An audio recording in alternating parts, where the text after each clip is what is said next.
to the online class of Bajaj Model School. How are you? Hope all of you are well. I am also well. Today we are going to discuss about right form of verbs, which is very important part in grammar. Let's go to the board. First one, we CA rules. সেন্টেন্সে যদি সময়ের কোনো উল্লেখ না থাকে সেখানে always, regularly, sometimes, often, generally, daily, occasionally, usually, normally এই ইত্যাদি এই ওয়ার্ডগুলো থেকে থাকে তখন আমরা ওই সেন্টেন্সটিকে সিম্পল প্রেজেন্ট টেন্সে রূপান্তর করি। আমাদের একটা এক্সাম্পল দেখুন, Rumi always slip in the morning. যখন আমরা এটা চেঞ্জ করবো, রাইট ফর্ম অফ ভার্বস, আমাদের যে মেইন ভার্ব আছে স্লিপ, সেটিকে আমরা তখন কিসে রূপান্তর করব? আমরা একটু আগে বলেছি সিম্পল প্রেজেন্ট টেন্সে রূপান্তর করব, কারণ আমরা এখানে দেখতে পাচ্ছি আমাদের সেন্টেন্সে রয়েছে অলওয়েজ শব্দটি। তাহলে আমাদের চেঞ্জ করলে কি হতে পারে? Rumi always sleeps in the morning. এর মানে আমরা প্রথম রুলস থেকে বুঝতে পারছি, আমরা যখন সেন্টেন্সে কোনো রকম সময়ের উল্লেখ থাকবে না থেকে আমাদেরকে সময় নির্দেশক কিছু শব্দ, অলওয়েজ, রেগুলারলি, অফেন, সামটাইমস, এই ধরনের নর্মালি, এই ধরনের ওয়ার্ডগুলো যখন থেকে আমাদেরকে সময়কে নির্দেশ করবে, তখন আমরা খুব সহজেই সেটিকে চেঞ্জ করব সিম্পল প্রেজেন্ট টেন্স। আসো আমরা এবার রুলস নাম্বার 2 নিয়ে আলোচনা করি। আগে আমরা রুলসটা দেখে নিই। অক্সিলারি ভার্ববিহীন সেন্টেন্সকে নেগেটিভ বা ইন্ট্রোগেটিভ করতে হলে টেন্স এবং সাবজেক্ট অনুসারে ডু, ডিড বা ডাস ব্যবহার করতে হবে। দ্যাট মিনস আমরা যে সেন্টেন্সে কোনো একটা সেন্টেন্স হতেই পারে যেখানে কোনো অক্সিলারি ভার্ব নেই, তাকে বলা হচ্ছে অক্সিলারি ভার্ববিহীন। এই ধরনের সেন্টেন্সকে দুটো জিনিস চেঞ্জ করবো, যখন হয় আমরা নেগেটিভে চেঞ্জ করলে অথবা ইন্টারোগেটিভে যদি চেঞ্জ করতে চাই, তখন আমাদেরকে দুটো জিনিস দেখতে হবে, টেন্স এবং সেন্টেন্সের টেন্স এবং সাবজেক্ট অনুসারে আমাদেরকে ডু অথবা ডিড অথবা ডাস, এই তিনটা যে কোনো একটা ব্যবহার করতে হবে। তাহলে আমরা ডু ব্যবহার করব কোথায়? যখন আমরা দেখব যে আমাদের সাবজেক্টে আছে প্রেজেন্ট টেন্সে এবং সাবজেক্টে হচ্ছে প্লুরাল ফর্মে আছে, তখনই আমরা ডু ব্যবহার করব। ডাস ব্যবহার করব যখন দেখব আমাদের সেন্টেন্সে আছে প্রেজেন্ট টেন্সে কিন্তু সাবজেক্ট আছে সিঙ্গুলার ফর্মে, তখনই আমরা ডাস ব্যবহার করব। আর ডিড ব্যবহার করব যখন আমাদের সেন্টেন্সটি পুরোপুরি পাস্ট টেন্সে থাকবে, তখনই আমরা ডিড ব্যবহার করব। আমরা একটা সেন্টেন্স দেখতে পাচ্ছি, the boy not read a book. তাহলে যখন আমরা এটা চেঞ্জ করব, আমরা কী লিখবো তখন? The boy does not. কেন এখানে ডাজ ইউজ করেছি আমরা? সবাই নিশ্চয়ই বুঝতে পারছো, যেহেতু দ্য বয় সেই সাবজেক্টটি হচ্ছে একটা সিঙ্গুলার সাবজেক্ট এবং আমরা লিখছি এখানে ব্যবহার করেছি does. The boy does not read, যেহেতু আমাদের সিম্পল প্রেজেন্ট টেন্সে আমরা পরিবর্তন করছি সেহেতু এখানে আর আমাদের মূল ভার্বে কোনোরূপ পরিবর্তন হচ্ছে না। The boy does not read a book. We start rules number 3। কোনো সেন্টেন্সে যদি হ্যাভ, হ্যাজ অথবা হ্যাড থাকে তাহলে ভার্বের পাস্ট পার্টিসিপল হয়। আমরা জানি ভার্বের তিনটে form, present form, past form এবং পাস্ট পার্টিসিপল ফর্ম। তাহলে আমরা যখন কোনো সেন্টেন্সে আমরা হ্যাভ অথবা হ্যাজ অথবা হ্যাড পাবো, তখনই আমরা ভার্বের পাস্ট পার্টিসিপল করে ফেলব। আসো আমরা রুলসটি দেখি। করিম ফিনিশ দ্য ওয়ার্ক। করিম, এখন আমরা চেঞ্জ করব কীভাবে? আমাদেরকে তৈরি করতে হবে, পাস্ট পার্টিসিপলে রূপান্তর করতে হবে, যেহেতু আমাদের আছে ফিনিশ মূল ভার্ব এবং তার সাথে আমরা হ্যাভ অথবা হ্যাজ অথবা হ্যাড তিনটি যে কোনো একটি ব্যবহার করতে হবে। এখন কোনটি ব্যবহার করব, কোনটি কখন ব্যবহার করব সেটি আমাদেরকে জানতে হবে। যেমন আমাদের সেন্টেন্সের সাবজেক্ট যখন সিঙ্গুলার হবে এবং প্রেজেন্ট টেন্সে হবে, তখন আমরা অবশ্যই ইউজ করব হ্যাজ। আমাদের সেন্টেন্সের যখন সাবজেক্টটি হবে প্লুরাল তখন আমরা ব্যবহার করব হ্যাভ, এবং আমার সেন্টেন্সটি যদি থাকে পাস্ট ফর্মে তখন আমরা ব্যবহার করব হ্যাড। তাহলে আমরা এখানে ব্যবহার করছি Karim has finished the work. Rules number 4, সেন্টেন্সে যখন just, just now, already, yet, ever, lately, recently এই ধরনের ওয়ার্ডগুলো থাকবে তখন আমাদেরকে অবশ্যই সেন্টেন্সটা চেঞ্জ করে প্রেজেন্ট পারফেক্ট টেন্সে নিয়ে আসতে হবে। অবশ্যই আমাদেরকে মাথায় রাখতে হবে কিছু word just, just now, already, yet, ever, lately, recently যেখানে কোনো সময় নির্দিষ্ট উল্লেখ নেই। আমরা এক্সাম্পলটা দেখি, আই সি হার রিসেন্টলি। এখন আমাদেরকে করতে হবে প্রেজেন্ট পারফেক্ট টেন্স।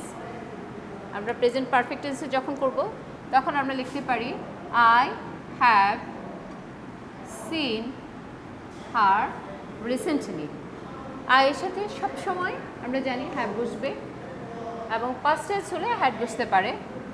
যেহেতু আমরা লিখছি যে জাস্ট, জাস্ট এই ওয়ার্ডগুলো already, yet, ever, lately, recently এই ওয়ার্ডগুলোর যে কোনো একটা, যেমন রিসেন্টলি আমরা পেয়েছি এই সেন্টেন্সে, সেহেতু আমরা এখানে ইউজ করছি প্রেজেন্ট পারফেক্ট টেন্স, আর এর সাথে আমরা সবসময় হ্যাভে ইউজ করব।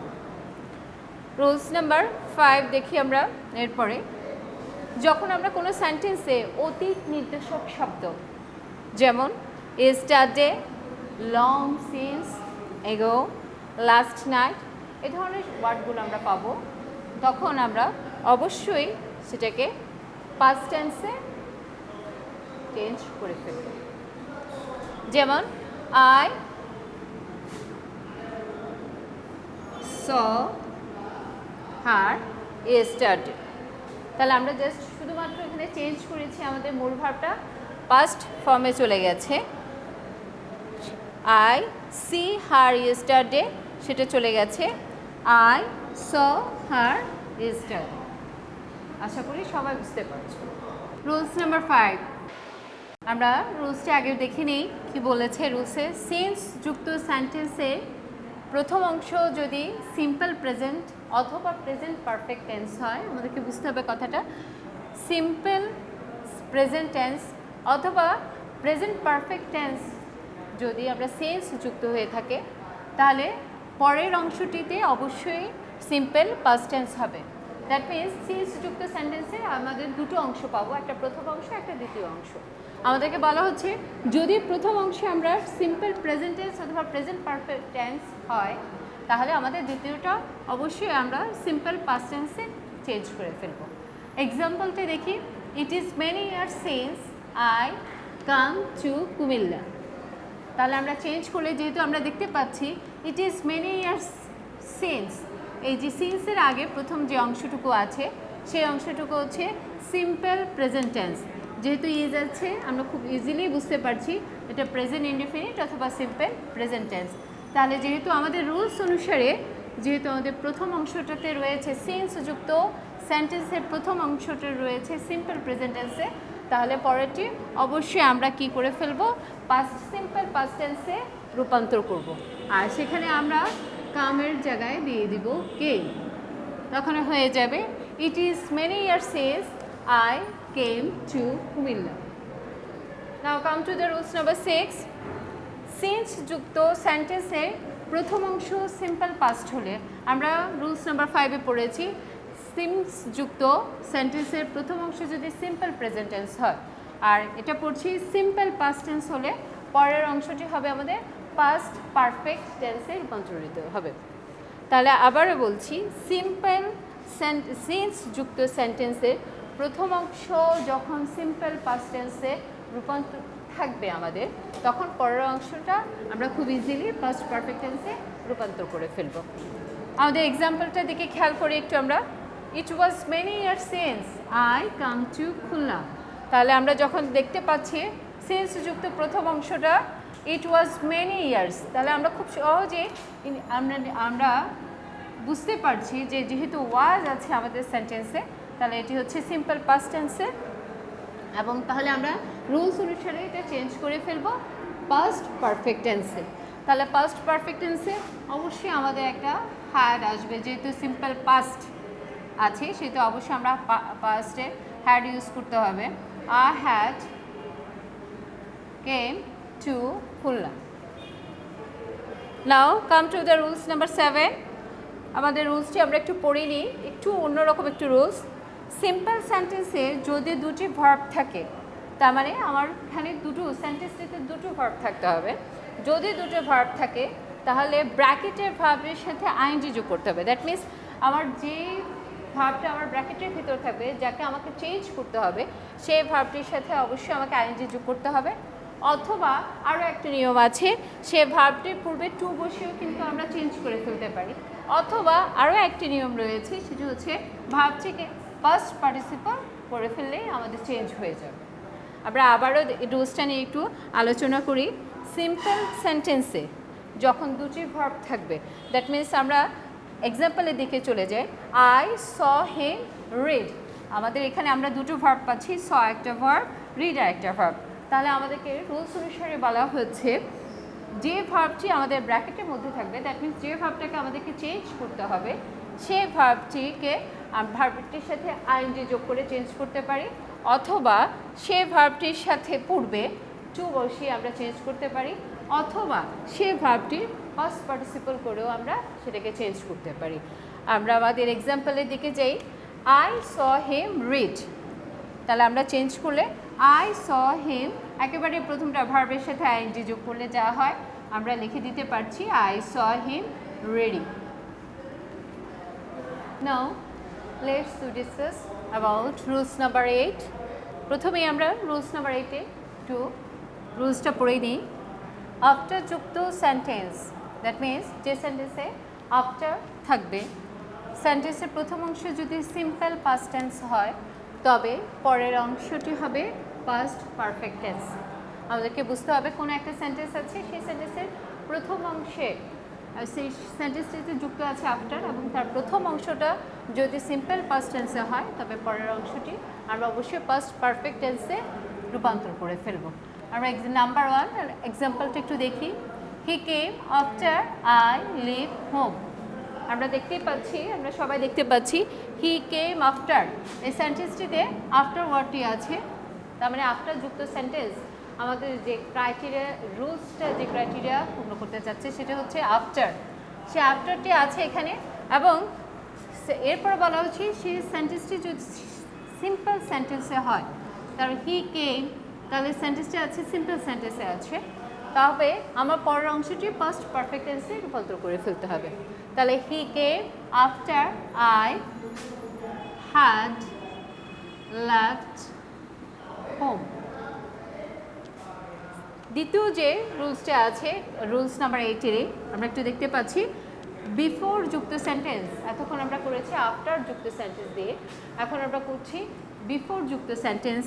সেন্টেন্স অর্থাৎ কোনো সেন্টেন্সে যদি বিফোর যুক্ত থাকে এবং সেই সেন্টেন্সের প্রথম অংশ যদি হয় পাস্ট পারফেক্ট টেন্স, বিফোর যুক্ত সেন্টেন্সের প্রথম অংশ হবে পাস্ট পারফেক্ট টেন্স, তখন আমরা পরের অংশ করতে হবে আমাদেরকে সিম্পল পাস্ট টেন্সে রূপান্তর করতে হবে। দ্যাট মিনস আমার পরের অংশ যদি সিম্পল পাস্ট টেন্সে থাকে, তাহলে আমার প্রথম অংশটা চেঞ্জ করে ফেলতে হবে পাস্ট পারফেক্ট টেন্সে। আমরা একটু এক্সাম্পলটা দেখি। I go to bad before mother কেম। আমরা দেখতেই পাচ্ছি আমাদের শেষের অংশটা সম্পূর্ণ দেওয়া আছে বিফোর মাদার কেম, এটা দেওয়া আছে সিম্পল পাস্ট টেন্সে। দ্যাট মিনস আমাদেরকে প্রথম অংশটা চেঞ্জ করতে হবে পাস্ট পারফেক্ট টেন্সে আমাদেরকে রূপান্তর করতে হবে। তাহলে আমরা এটা পূরণ করতে পারি I had gone to bad before mother came. আশা করি সবাই বুঝতে পারছো। Now come to the rules number 9। Had better, যেসব কোনো সেন্টেন্সে আমরা যখন পেয়ে যাব had better, had rather, would better, would rather, let, must, need, dare ইত্যাদি এই ধরনের ওয়ার্ডগুলো যখন আমরা পাবো, তখন এরপরে যে ভার্বটা থাকবে, যে ভার্বটা ব্র্যাকেটের মধ্যে যে ভার্বটা থাকবে, সে ভার্বটি অবশ্যই প্রেজেন্ট ফর্মে হবে, এবং ভার্বের পরে যে টু বা ভার্বের আগে যে টুটা দেওয়া থাকবে সেই টুটা উঠে যাবে। আমি আবারও রিপিট করছি, যদি এই ধরনের ওয়ার্ড সংযুক্ত সেন্টেন্সগুলো যখন আমরা পাবো, হ্যাড বেটার, উড রাদার এবং would better, let, must, need, এই ধরনের ওয়ার্ডগুলো যে সেন্টেন্সে পাবো সেই সেন্টেন্স একেবারে খুব সিম্পলি আমরা ভার্বটাকে প্রেজেন্ট ফর্মে রেখে দিব, আর যে টুটা থাকবে ভার্বের পূর্বে সেই টুটা উঠে যাবে। আমরা একটু এক্সাম্পলটা দেখি। He had better to take rest. আমরা দেখতে পাচ্ছি এখানে আমাদের মূল ভার্বের পূর্বে একটা টু আছে। আমরা যখন এটাকে চেঞ্জ করব, রূপান্তর করব, তখন আমাদের রুলস অনুসারে আমাদেরকে এই যে টেক হচ্ছে আমার মূল ভার্ব, টেকের প্রেজেন্ট ফর্ম টেকে রেখে দিব এবং আমাদের যে এখানে টুটা আছে রুলস অনুসারে এই টুটা উঠে যাবে। তাহলে আমাদের হয়ে যাবে he had better take rest. Dear students, now we discuss rules number 10। শুরুতেই আমরা রুলসটা একটু পড়ে দেখি। কোনো সেন্টেন্সের শুরুতে যদি উড দ্যাট কথাটি ওয়ার্ডটি থাকে তাহলে সাবজেক্টের পরে উড বসে এবং প্রদত্ত ভার্বের প্রেজেন্ট ফর্ম হয়। আবারও বলছি আমি, উড দ্যাট দিয়ে যদি শুরু করা হয়, ধর কোনো একটা সেন্টেন্স আমরা পেলাম, তখন অবশ্যই সেই উড দ্যাটের পর সাবজেক্ট থাকবে এবং এই সাবজেক্টের পরে আমরা অবশ্যই ব্যবহার করব কুড, এবং আমাদের যে মূল ভার্বটি থাকবে সেটা সবসময় প্রেজেন্ট ফর্মে হবে। Now we see the example. Would that I see a lion? এখন আমরা যখন চেঞ্জ করব তখন কি হবে? Would that I, যেহেতু আমরা বলেছি সাবজেক্টের পরে হবে একটা কুড, আমরা লিখতে পারছি কুড, এরপরে আছে আমাদের প্রদত্ত ভার্বের প্রেজেন্ট ফর্ম, তাহলে ভার্ব আছে আমাদের see, present form of see, তাহলে আমরা লিখতে পারছি I could see a lion. Rules number 10-এ আসো। কি বলছে এখানে? দুটো জিনিস একসাথে হয়েছে। একটা হচ্ছে আমরা যখন কোনো সেন্টেন্সে হ্যাভিং অথবা এবং টু বি এই দুটো কথা যুক্ত সেন্টেন্স পাবো, তখন আমরা কি করব? আমাদের রুলসে বলা হয়েছে এরপরে মূল, যখন আমরা কোনো সেন্টেন্সে হ্যাভিং কথাটা পাবো অথবা টু বি কথাটা পাবো, এরপরে আমাদের যে মূল ভার্বটি থাকবে সেই মূল ভার্বটি অবশ্যই পাস্ট পার্টিসিপলে রূপান্তরিত হবে। এক্সাম্পল, ফার্স্ট এক্সাম্পলটা হ্যাভিং দিয়ে আমরা একটু দেখি। She ran away having C the tiger. তাহলে আমরা এখানে কি পাচ্ছি? রুলস অনুসারে আমরা হ্যাভিং পাচ্ছি এবং আমাদেরকে বলা হয়েছে যে সেন্টেন্সে আমরা হ্যাভিং পাবো, ওয়ার্ডটি পাবো, সেই সেন্টেন্সের ভার্বটি অবশ্যই পাস্ট পার্টিসিপলে হবে। তাহলে আমরা জানি সি এর পাস্ট পার্টিসিপল হচ্ছে সিন। তাহলে আমাদের চেঞ্জ করলে কি দাঁড়াচ্ছে? She ran away having seen the tiger. Number 2 এক্সাম্পলে দেখি আমরা, the work is to be, এখানে হবে ডু। তাহলে আমাদের চেঞ্জ করলে কি হবে? যেহেতু আমরা সেন্টেন্সে পাচ্ছি টু বি, আমাদের ক্রাইটেরিয়া ছিল, এই রুলসের ক্রাইটেরিয়া ছিল হ্যাভিং থাকবে অথবা টু বি থাকবে। তাহলে আমরা যখন টু বি পাচ্ছি এখানে, the work is to be, আর এরপর আমার মূল ভার্ব হিসেবে দেওয়া আছে ডু, তাহলে ডু এর পাস্ট পার্টিসিপল ফর্ম হয়ে যাবে ডান। তাহলে আমাদের হয়ে যাচ্ছে the work is to be done. Dear viewers, now we come to the rules number 12. We see that in these rules, if we find it is high time, it is time, wish or fancy, this type of word in a sentence, যদি আমরা কোনো সেন্টেন্সে এই ওয়ার্ডগুলোর যে কোনো একটা পেয়ে থাকি, তাহলে ব্র্যাকেটের ভার্বটি সবসময় পাস্ট ফর্মে হবে।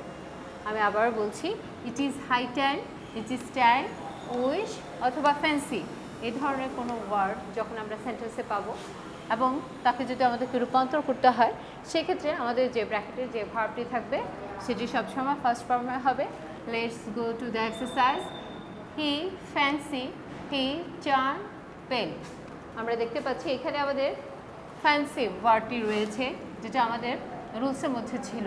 তাহলে হি ফ্যান্সি হি, তাহলে আমাদের রুলস অনুসারে অবশ্যই ভার্বটি পাস্ট ফর্ম হয়ে যাবে। আমরা খুব ইজিলি লিখতে পারছি চার্নড pay. Number 13 rules. If we find as though, as if or wish in a sentence, আমরা যখন একটা সেন্টেন্সে as though, as if, wish এই কথাগুলোর এই ওয়ার্ডগুলোর যে কোনো একটি পাবো, তখন সেখানে টু বি এর পরিবর্তে সবসময় আমরা ওয়ার ব্যবহার করব বা ওয়ার বসাবো। এক্সাম্পল দেখি, আই উইশ, আই আমাদের ব্র্যাকেটে আছে টু বি এ পয়েট, তাহলে আমরা বুঝতে পারছি টু বি এর পরিবর্তে আমাদেরকে ওয়ার বসাতে হবে। তাহলে ওয়ার লিখতে আমাদের হবে I wish, I were a poet. Now comes to the rules number 14. 14 নম্বর রুলসে দেখো ইফ দিয়ে শুরু হচ্ছে। যদি আমাদের ইফ দিয়ে ইফ সংক্রান্ত কোনো সেন্টেন্সের প্রথম অংশটি হয়ে থাকে সিম্পল প্রেজেন্ট টেন্সে, আবার বলছি আমাদের প্রথম অংশটা যদি হয়ে থাকে সিম্পল প্রেজেন্ট টেন্সে, আমাদের দ্বিতীয় অংশটা হয়ে যাবে simple future tense. That means if plus simple present tense plus simple future tense. তোমরা এভাবেও এই রুলসটি মনে রাখতে পারো। আমরা এক্সাম্পলের দিকে যাই। If she works hard she prosper in life. আমরা দেখতে পাচ্ছি ইফ আছে আমাদের সেন্টেন্সের শুরুতে, এবং আমাদের যে প্রথম সেন্টেন্সটি আছে সেটি আমাদের সিম্পল প্রেজেন্ট টেন্সে রয়েছে, শি ওয়ার্কস হার্ড। তাহলে খুব সিম্পলি ও সূত্র অনুসারে আমাদের যাবে সিম্পল ফিউচার টেন্সে, তাহলে হবে she will prosper in life. Rules number 15. At first we discuss our rules. Every, each, one of ইত্যাদি যদি কোনো সেন্টেন্সে থেকে থাকে তাহলে প্রদত্ত ভার্বটি সিঙ্গুলার হবে। দ্যাট মিনস আমরা যখন কোনো সেন্টেন্সে every, each, one of the এই কথাগুলো ওয়ার্ডগুলো যে কোনো একটি পাবো, তখন আমরা ওই সেন্টেন্সের যে ভার্বটি থাকবে সেটিকে আমরা প্রেজেন্ট, অবশ্যই ভার্বটি সিঙ্গুলার ফর্মে হবে। আচ্ছা, আমরা এক্সারসাইজটা দেখি কি আছে এক্সাম্পলটা। One of the boys being absent yesterday. আমরা যখন চেঞ্জ করব তখন বলতে হবে ওয়ান অফ দ্য বয়েজ, যেহেতু আমরা জানি যে ওয়ান অফ, ইচ, এভরি যুক্ত সেন্টেন্সে ভার্বটা সিঙ্গুলার হবে। তখন আমরা, যদিও আমার আছে ওয়ান অফ দ্য বয়েজ, কিন্তু আমাদেরকে লিখতে হবে ইজ অ্যাবসেন্ট ইয়েস্টারডে। এখানে আমাদের এই রুলসটি খুব ভালোভাবে মনে রাখতে হবে, কারণ এটা একটা কনফিউজিং রুলস যদি না আমরা এটা প্র্যাকটিস করে থাকি। যদি আমরা নিয়মিত প্র্যাকটিস করি তাহলে এটা নিয়ে কোনো সমস্যা হওয়ার কথা নয়। আসলে 16 নম্বর রুলসটা আমরা একটু দেখি। Can, could, may, might, shall, should, will, would, that means modal auxiliary ভার্বগুলো যদি কোনো সেন্টেন্সে অক্সিলারি ভার্ব হিসেবে ব্যবহৃত হয়, সেখানে অন্য কোনো অক্সিলারি ভার্ব থাকবে না, মডাল অক্সিলারি ভার্বগুলোই অক্সিলারি ভার্ব হিসেবে সেন্টেন্সে ব্যবহৃত হলে সেই সেন্টেন্সের মূল ভার্বটি সবসময় প্রেজেন্ট টেন্সে হবে। দ্যাট মিনস আমরা মডাল অক্সিলারি ভার্বের পরে যেই ভার্বটি বসাবো সেটি সবসময় প্রেজেন্ট ফর্ম হবে, একেবারে এক কথায় হচ্ছে। তাই আমরা এক্সারসাইজটি দেখি। He can draw picture. তাহলে আমরা খুব ইজিলি লিখতে পারছি, যেহেতু এখানে ক্যান আছে আমাদের সেন্টেন্সে, দ্যাট মিনস আমাদের মূল ভার্বটা প্রেজেন্ট ফর্মে হবে। তাহলে আমরা খুব সহজেই লিখতে পারছি এখানে draw, he can draw pictures. Next rules number 17। আমরা আগে 17টা দেখি নিই, আগে রুলসটা কী দেওয়া আছে। If plus simple past plus past conditional. That means আমাকে এখানে বুঝতে হলে প্রথমে বুঝতে হবে পাস্ট কন্ডিশনাল সম্পর্কে আমাকে জানতে হবে, এবং যেহেতু আমাদের এখানে আছে পাস্ট কন্ডিশনাল, আমি লিখে দিয়েছি পাস্ট কন্ডিশনালের আমাদের ফর্মুলাটা বা স্ট্রাকচারটা কী হবে। সাবজেক্ট প্লাস উড অথবা মাইট অথবা কুড প্লাস মূল ভার্বের প্রেজেন্ট ফর্ম, এটাই হচ্ছে আমাদের পাস্ট কন্ডিশনালের স্ট্রাকচার প্রণালী। তাহলে আসো আমরা একটু দেখি যে ইফ যুক্ত সেন্টেন্স এবং সেই সেন্টেন্সের প্রথম অংশটা হবে সিম্পল পাস্টে। আচ্ছা, দেওয়া আছে এক্সাম্পল হিসেবে ইফ হি কেম, তাহলে হি কেম এটা হচ্ছে simple past tense. I help him, যেহেতু আমরা বলেছি পরের সেন্টেন্সের পরের অংশটুকু হবে পাস্ট কন্ডিশনাল, তাহলে আমরা অবশ্যই পাস্ট কন্ডিশনালের রুলসটা আমাদেরকে মানতে হবে। আমরা এখানে আই এর সাথে ব্যবহার করব would. I would have him. আশা করি সবাই বুঝতে পেরেছো। My dear students, now we discuss about rules number 18. If plus past perfect tense plus perfect conditional. That means if যুক্ত সেন্টেন্সে যখন আমরা দেখব প্রথম অংশটিতে past perfect tense দেওয়া আছে, তখন পরের অংশটি আমরা খুব ইজিলি পারফেক্ট কন্ডিশনে করে ফেলব। এখন আমাদেরকে জানতে হবে পারফেক্ট কন্ডিশনাল কিভাবে করব। আমরা পারফেক্ট কন্ডিশনালের স্ট্রাকচারটি হলো সাবজেক্ট প্লাস উড হ্যাভ অথবা কুড হ্যাভ অথবা মাইট হ্যাভ। দ্যাট মিনস আমার সাবজেক্ট অনুসারে আমাকে এই জিনিসগুলো বসাতে হবে, প্লাস ভার্বের past participle form. That means আমার পারফেক্ট কন্ডিশনালের ভাবটা সবসময় পাস্ট পার্টিসিপল ফর্মে ব্যবহৃত হবে। Now we go to the example. If she had seen me, that means if আছে, আমাদের পাস্ট পারফেক্ট আছে শি হ্যাড সিন মি, এবং তাহলে আমাদেরকে পরেরটা করতে হবে পারফেক্ট কন্ডিশনাল। আছে হি, আমরা দিয়ে বসিয়ে দিচ্ছি হি উড হ্যাভ। এরপর আসো, আমাদেরকে বলা হয়েছে ভার্বের পাস্ট পার্টিসিপল ফর্ম করতে হবে, তাহলে কল এর past participle form called.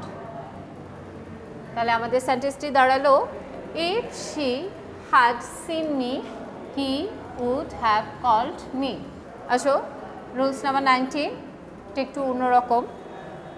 Had plus past participle plus perfect conditional. তাহলে সুবিধার্থে এভাবে দিয়েছি আমি। দ্যাট মিনস আমার কোনো সেন্টেন্সের শুরুতে যদি হ্যাড থাকে এবং এরপরে প্রথম অংশটি যদি পাস্ট পার্টিসিপলে থাকে, যেমন এখানে দেওয়া আছে I have been a rich man, তাহলে পরেরটি হবে পারফেক্ট কন্ডিশনাল। আমরা রুলস নাম্বার 18-এ দেখেছি যে পারফেক্ট কন্ডিশনাল আমাদেরকে কি ব্যবহার করতে হবে। আবারও আমি পড়ে দিচ্ছি, সাবজেক্ট প্লাস উড হ্যাভ অথবা কুড হ্যাভ অথবা মাইট হ্যাভ প্লাস ভার্বের পাস্ট পার্টিসিপল ফর্ম। আসো তাহলে আমরা আমাদের সেন্টেন্সটি একটু দেখি। হ্যাড দিয়ে শুরু হয়েছে আমার সেন্টেন্সটি, had I been a rich man. আমাদের সেন্টেন্সটি আছে পাস্ট পার্টিসিপল ফর্মে, তাহলে আমাদের পরটা পারফেক্ট কন্ডিশনাল আমরা করে ফেলছি। I would have helped the poor. Now come to the rules number 20। কোনো সেন্টেন্সে মেইন ক্লজ এর ভার্ব যদি, আবার বলা হচ্ছে কোনো সেন্টেন্সে দুটো ক্লজ থাকলে, যখন কোনো একটা সেন্টেন্সে দুটো ক্লজ থাকবে, তার মেইন ক্লজের ভার্ব যদি পাস্ট টেন্সে হয় এবং পরের অংশে কোনো সময়ের উল্লেখ না থেকে next day, next week, next month, next year এই কথাগুলো যদি থাকে, তাহলে ব্র্যাকেটের ভার্বের পূর্বে উড অথবা শুড ব্যবহার করবো আমরা। তারপরে এখানে অনেকগুলো ক্রাইটেরিয়া দেখা যাচ্ছে। আমার মূলত সেন্টেন্সটি হতে হবে একটা আমাদের সিম্পল নয়, কমপ্লেক্স অথবা কম্পাউন্ড সেন্টেন্স হতে হবে, যার দুটো ক্লজ থাকবে বা একের অধিক ক্লজ থাকবে এবং যার মেইন ক্লজের ভার্ব থাকতে হবে পাস্ট টেন্সে।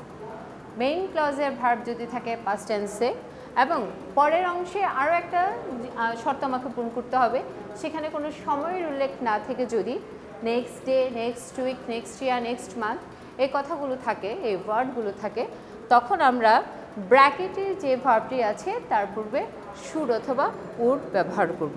এবং আমরা জানি, দেখো কি দেওয়া আছে, হি said that he go home the next day. তাহলে আমরা কি লিখব, এই যে আমাদের দেওয়া আছে হি সেড দ্যাট, এটুকু হচ্ছে আমাদের হি সেড একটা মেইন ক্লজ। আমাদের মেইন ক্লজটি দেওয়া আছে পাস্ট টেন্সে হি সেড, তারপরে দ্যাটের পর আছে আরেকটা ক্লজ আমাদের। তাহলে আমাদেরকে বলা হয়েছে মেইন ক্লজটি যদি পাস্ট টেন্সে থাকে এবং পরের ক্লজে যদি next day, next week, next year, next month এই কথাগুলো থাকে, তাহলে আমাদের সেন্টেন্সে রয়েছে নেক্সট ডে। সো আমরা কি করব, তখন মূল ভার্বের আগে শুড অথবা উড ব্যবহার করব। তাহলে আমরা লিখছি he said that he would, এবং আমাদেরকে বলা হয়েছে আমরা জানি এর আগেও আমরা ডিসকাস করেছি মডেল অক্সিলারি ভার্বের পরে অবশ্যই ভার্বের প্রেজেন্ট ফর্ম ব্যবহৃত হয়। তাহলে he would go home the next day. My dear student, I hope all of you are understand or realizing the right form of verbs. I try my heart and soul to realize you about the rules. I hope you will be practice home daily to know the right form of verbs well. If you want to realize or use these rules or want to good marks in your exam, then you will be practice it in your home. Thank you so much.